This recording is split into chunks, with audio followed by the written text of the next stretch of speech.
자기야, 문자 왔어.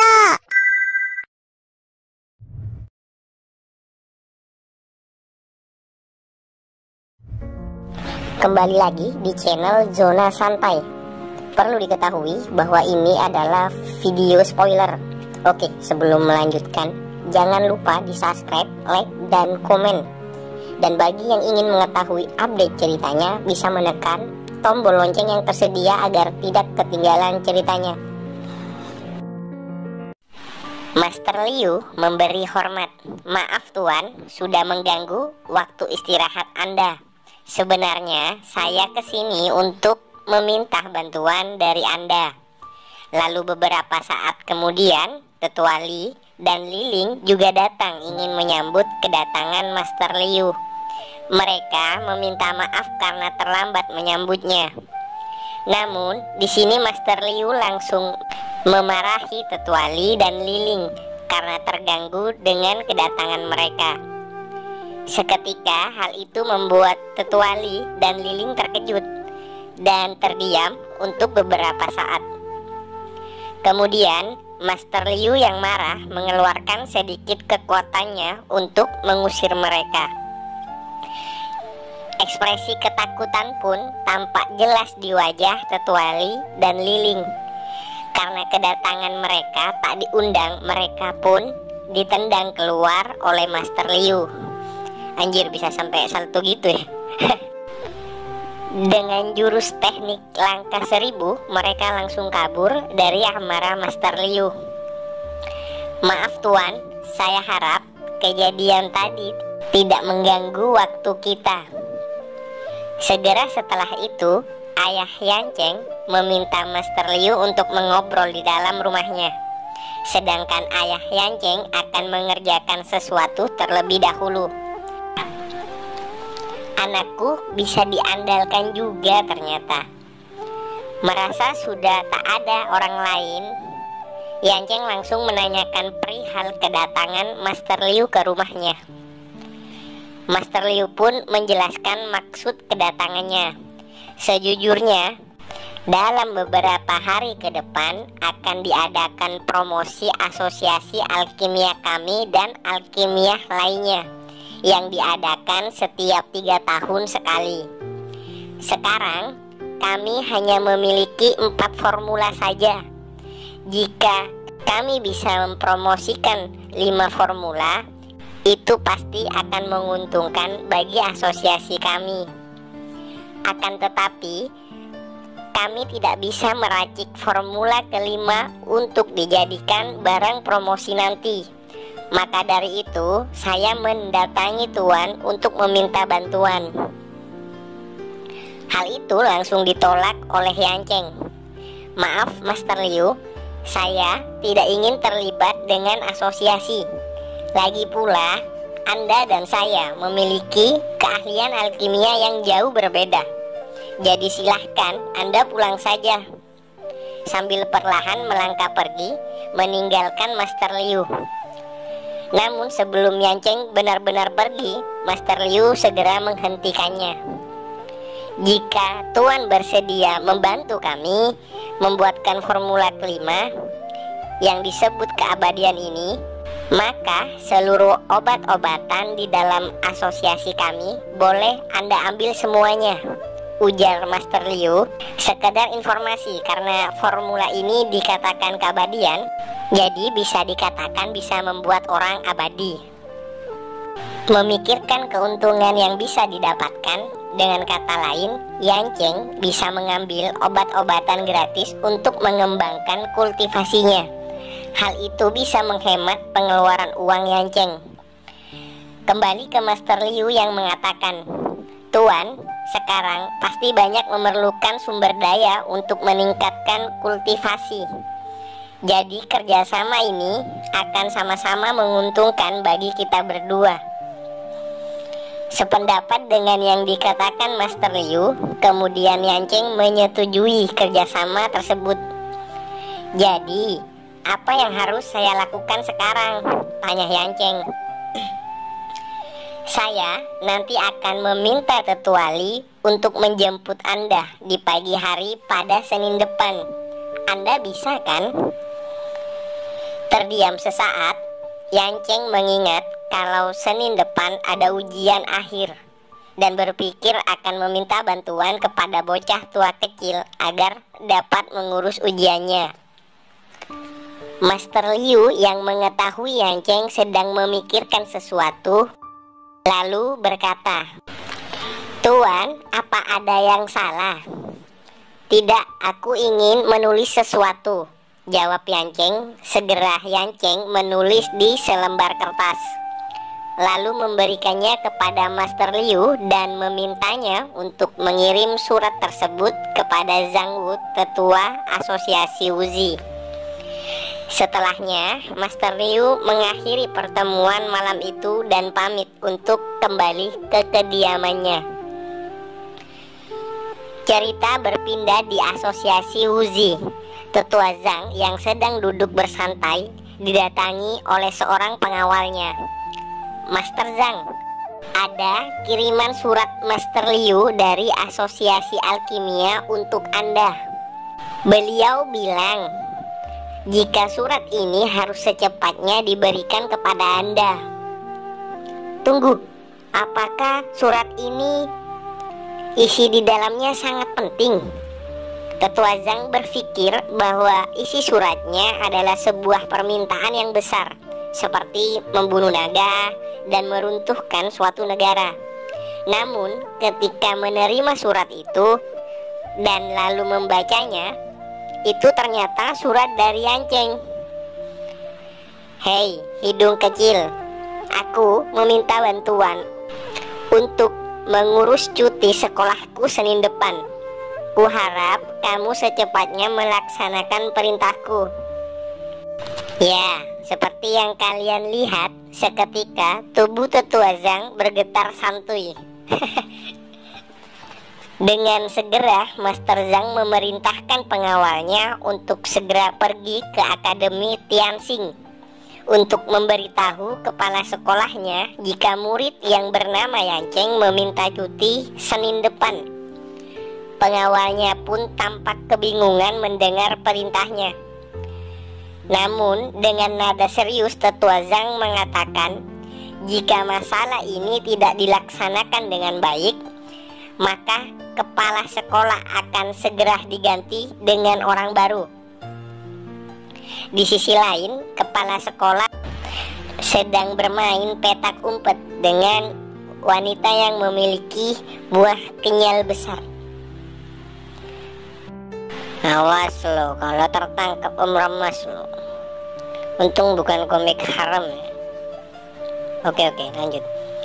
Kepala sekolah yang tidak mengetahui kedatangan pengawal dari tetua Zhang langsung memegang tubuh pengawal tersebut. "Loh, kok keras? Kok nggak kenyal-kenyal?" Pada saat kepala sekolah membuka penutup matanya, pengawal tetua Zhang pun langsung mengeluarkan tatapan membunuhnya dan menyampaikan maksud kedatangannya yang diperintah langsung oleh tetua Zhang. Hal itu membuat panik kepala sekolah. Dia mengira bahwa posisinya akan segera digantikan. Pengawal itu pun menyampaikan bahwa murid yang bernama Yanceng Senin depan ada urusan penting dan kepala sekolah harus mengizinkannya cuti. Mendengar itu, kepala sekolah hanya bisa terdiam dengan ekspresi kebingungan. Segera setelahnya, dia memanggil semua guru dan wali kelas untuk berkumpul di atas gedung sekolah untuk menyampaikan perintah dari tetua Zhang. Keesokan harinya, terlihat Yanceng sedang menunggu kedatangan Ling Yuyao untuk merayakan hari ulang tahunnya. Tak beberapa lama, Ling Yuyao datang bersama teman-temannya. "Wah, siapa dia? Apa dia pacarmu?" tanya temannya. Dengan wajah malu, Ling Yuyao menjawab kalau Yanceng adalah teman sekolahnya. Kemudian, bocah somplak ini memperkenalkan dirinya dan berjabat tangan dengan Yanceng. Yanceng sedikit terkejut saat bocah yang ada di depannya memamerkan kekuatannya dengan cara mencengkram kuat tangan Yanceng. Bocah somplak ini berani sekali denganku. Kemudian Yanceng membalasnya dengan sedikit mencengkram balik, yang dimana membuatnya langsung kesakitan dan berkeringat dingin. Sampai-sampai tangannya bergetar karena sakit.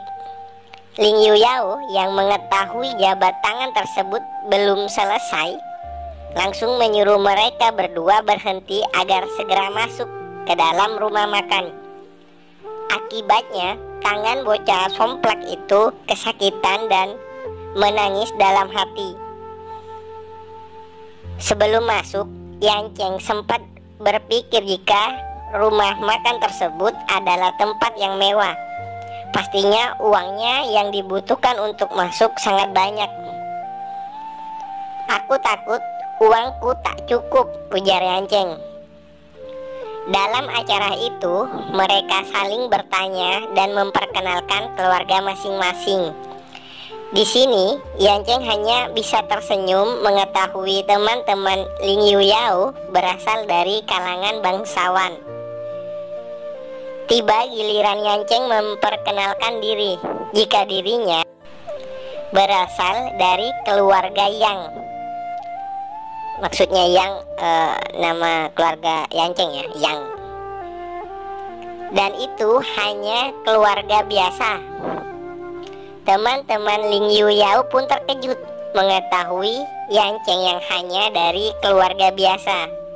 Namun hal itu langsung dihentikan oleh Ling Yuyao, yang dengan sengaja batuk untuk mengubah topik pembicaraan. Si bocah somplak tersenyum mengetahui Yanceng dari keluarga rendahan berniat akan mempermalukannya nanti. Begitu juga dengan yang lain, mulai protes kepada Ling Yuyao. Mereka awalnya menganggap Yanceng juga berasal dari keluarga bangsawan, hingga mereka mulai merendahkan Yanceng. Ling Yuyao yang tak terima dengan perlakuan teman-temannya kepada Yanceng langsung menyuruh mereka berhenti dan tidak melanjutkannya lagi. Untuk Ling Yuyao namanya admin ganti aja ya dengan Yuyao, panjangan soalnya. Tidak apa-apa Yuyao, ujar dari Yanceng. Akan kubuat perhitungan nanti pada bocah somplak dan cabe-cabe ini. Asik ke cabe-cabe. Bocah somplak langsung berdiri dari tempat duduknya untuk mengucapkan selamat ulang tahun pada Yuyao sambil membawa sebuah kotak hadiah. Yang setelah kotak itu dibuka, ternyata berisi liontin. Cabe-cabe langsung terkejut kagum karena tahu bahwa itu adalah sebuah liontin malaikat pelindung tubuh yang sangat jarang ditemui dan harganya juga sangat mahal. Di sini Yuyao juga tak dapat menyembunyikan rasa senangnya dan berterima kasih karena menurutnya hadiahnya sangat cantik. Dalam hati, bocah somplak langsung menyombongkan hadiah itu yang menurutnya Yanceng pastilah baru pertama melihat benda seperti itu di dalam kehidupannya. Melihatnya dari sisi manapun, sebenarnya Yanceng tahu bahwa itu hanya liontin pelindung tubuh kelas bawah. Segera setelah itu, bocah somplak menanyakan kepada Yanceng mengenai hadiah apa yang akan Yanceng berikan. Yuyao yang sangat mengenal keluarga Yanceng sangat kurang dari segi keuangan langsung mengubah topik pembicaraan agar Yanceng tak tersinggung oleh teman-temannya. Sudah, kita mulai saja acara makannya. Bukan masalah kalau tidak memberiku hadiah kok. Tunggu, jangan begitu, ujar Yanceng. Yuyao pun terkejut ketika perlahan Yanceng mengeluarkan sesuatu dari lengan bajunya. Memang sewajarnya begitu kan ketua kelas? Tolong terima hadiah dariku, ucap Yanceng yang juga memberikan hadiahnya. Sebuah liontin berwarna hijau diletakkan di sebelah hadiah sebelumnya yang diberikan oleh bocah somplak. Melihat liontin dari Yanceng membuat para cabe-cabe langsung mengejek dengan mengatakan jika liontin pemberian Yanceng sangat jelek, dan kalau liontin itu pasti dibeli di pinggir jalan dengan harga murah. Yu Yao kembali mencoba menghentikan teman-temannya untuk tidak memprovokasi Yanceng, karena Yanceng juga adalah temannya. Namun bocah somplak ini langsung mengatakan kepada Yu Yao agar menerima hadiahnya dan akan melihat reaksi yang akan dikeluarkan oleh Yanceng ketika Yu Yao menerima hadiah darinya. Di sini Yu Yao menolak hadiah yang diberikan oleh bocah somplak tadi yang menurutnya terlalu mewah dan menyuruh si bocah somplak ini agar sebaiknya menyimpannya saja. Kemudian Yu Yao mengatakan, "Aku akan menerima hadiah pemberian dari Yanceng saja," sambil mengikat liontin dari Yanceng di tangannya. Dengan wajah malu-malu, Yu Yao berterima kasih atas hadiahnya. Tak terima hadiahnya ditolak, bocah somplak ini mengatakan agar Yu Yao memikirkan lagi pilihannya. Namun di sini Yanceng menghentikannya dengan mengatakan, "Hei, bocah somplak, ini hanya perayaan ulang tahun. Tak perlu sampai segitunya juga memberi benda yang sangat mahal, kan? Sampai segitunya hadiahmu ingin diterima oleh Yu Yao. Apa mungkin kau berniat untuk melawannya? Astaga, kalian ini. Kita sudahi saja acara ini dan pergi berbelanja saja," ujar Yu Yao kepada teman-temannya. Tetapi di sini Yanceng segera pamit terlebih dahulu kepada Yu Yao karena banyak pekerjaan yang belum dikerjakan dan meminta maaf karena tidak bisa menemani Yu Yao yang akan pergi untuk belanja. Hal itu dapat diterima oleh Yu Yao. Sambil melangkah pergi, Yanceng mengatakan dalam hatinya, "Usiaku sudah puluhan ribu tahun. Aku tak mau repot-repot menemani hal begituan." Kemudian pada saat di jalan menuju tempat perbelanjaan, terlihat 3 siluet meloncat menuju ke arah mereka. Mereka sangat terkejut mengetahui bahwa mereka saat ini sedang disergap oleh 3 orang yang berpakaian serba hitam dengan penutup wajah. Semuanya membawa pedang di tangannya. Lalu salah satu orang itu mengatakan kepada Yu Yao untuk ikut dengan mereka. Video diakhiri dengan Yanceng yang mengatakan, "Bang, tolong bang, subscribe lah bang. Tolong bang, subscribe lah. Janji nggak prot-prot." Oke, terima kasih dan sampai ketemu di next video selanjutnya.